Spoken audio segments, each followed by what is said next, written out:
all positive integer. I guess we could make it all integers. It doesn't really make any difference, folks, since n is getting squared here, but we're looking for integer solutions such that the sum of the squares is equal to 21,000. Okay, now let's take a look at an approach. It's hardly ever wrong to write down the prime factorization of 21,000. Now this takes a little bit of time, slightly time consuming, but 2 cubed divides it, 3 divides it. You can look at the sum of the digits. 2 plus 1 is 3, so you know 3 is a divisor. You clearly know 5 is a divisor because of the 0. And then by the time you get rid of all those, it's easy to establish 7. Okay, now this prime factorization implies that m squared plus n squared is divisible by 3. That's exactly what this says, folks. Sometimes it's useful to use this equation congruence notation, but all it really says is that m squared plus n squared is divisible by 3. Technically, it would say that the quantity m squared plus n squared minus 0 is divisible by 3, which it is, because look here, here's a 3 and it's 3 times the rest of these numbers, right? So this is just a trivial restatement of it in modular arithmetic. Okay, so let's move along. Now, here's where it gets slightly non-trivial. It turns out that any square is congruent to 0 or 1. Certainly 0 squared is congruent to 0, 1 squared is congruent to 1. Now, what about 2 squared? 2 squared is equal to 4, right? But that leaves a remainder of 1, and that's why congruence, modular arithmetic, is sometimes called remainder arithmetic. 2 squared is equal to 4, and that's congruent to 1, and of course it's understood to be mod 3.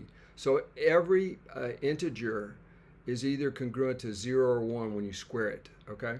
Now that's helpful because, let's move along and see why. Now, both of these have to be congruent to 0, and hopefully that's pretty clear, because if 1 were the case, you would have this constant up here that we're interested in ending in 1, or even 2. Like if m squared and n squared were both congruent to 1, then that would add up to 2, and you would have a 2 right here in this position, right? So this statement right here, just along with the nature of this constant, means that each of these guys have to be congruent to 0. M squared and n squared have to be congruent to 0, okay? Now, the very next thing to notice that I didn't notice at first is that notice what this says right here. This says that 3 divides m squared. Okay, again, for every modular arithmetic statement like this, you have a corresponding division statement. Okay, so m squared minus 0 is divisible by 3. That's the same thing as saying 3 divides m squared. But remember, this would imply that 3 must divide m, and that's because 3 is a prime. And y'all, again, this is just sort of a special case of that famous result. Whoops, I'm sorry. I got that wrong. Let me put 3 divides m. Okay. And I'm sure most of you all recognize that there's a famous result in number theory that goes like this. If you have P divides AB, and this isn't true for composite numbers, but P divides AB implies, and this is what makes the fundamental theorem of arithmetic work, P divides A or P divides B.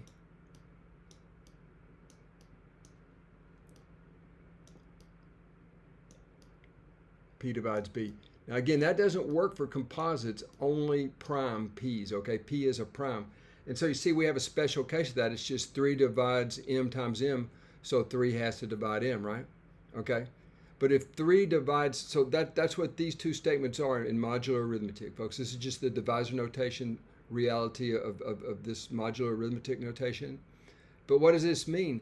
That would also mean that since 3 divides m, that means 9 has to divide m squared,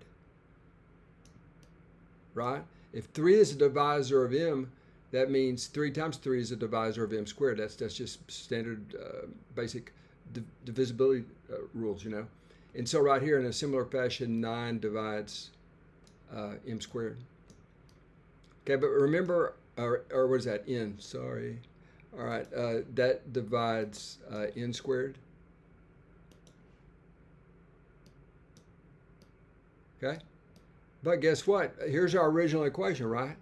But this would be saying that m squared was some multiple of 9. We'll call it 9 K1 if you want to, right? If 9 divides m squared is equal to 9 times some unknown integer, right? And similarly for n squared, you would have 9, let's call it k sub 2, right? So you see, that would mean the right-hand side would have to be a multiple of 9, right? Again, this is equal to the same thing as 9 times k 1 plus k2. And of course, a multiple of 9 cannot end in 0, right? So here we go. Well, actually, let's see. Is that exactly correct? This is 9 times k, 1 times. So this is a multiple of 9. 21,000 is not a multiple of 9. And what I just said wasn't quite accurate. Notice that 21,000 just has 3, right? So 21,000, let's just come up here. 21,000 manifestly from the prime factorization is not a multiple of 9, right? I'll put 9 k running out of subscripts here, but that's the beauty of subscripts. You don't run out of them, actually. Okay, that's not a multiple of 9, but this would indicate that it is a multiple of 9, right? So what does that mean? What's our only possible conclusion? No solution. This equation has no integer solutions. And it's a circle, right? So it has all kinds of irrational solutions. In fact, probably that's all it has. I don't know if it has any, maybe, who knows? But it doesn't have any integer solutions, so no solutions, no lattice points, I guess you would call it that, okay? No solution to our equation, folks. Hope that made sense. With sort of a proof by contradiction. With all this stuff that we did, we established that both of these perfect squares are multiples of 9. The sum of 2 multiples of 9 is again a multiple of 9. But 21,000 is not a multiple of 9. It's a multiple of 3, but it's not a multiple of 9. All right, so I guess our answer is this. No solution. The original equation has no solution. I guess the instructions are slightly misleading to say find all m and n. Some people think they're even unfair instructions. Because if you put if any, that kind of gives everybody a heads up. So depends on how devious the instruction writer is, But there are no solutions to this in the integers. Thanks for viewing.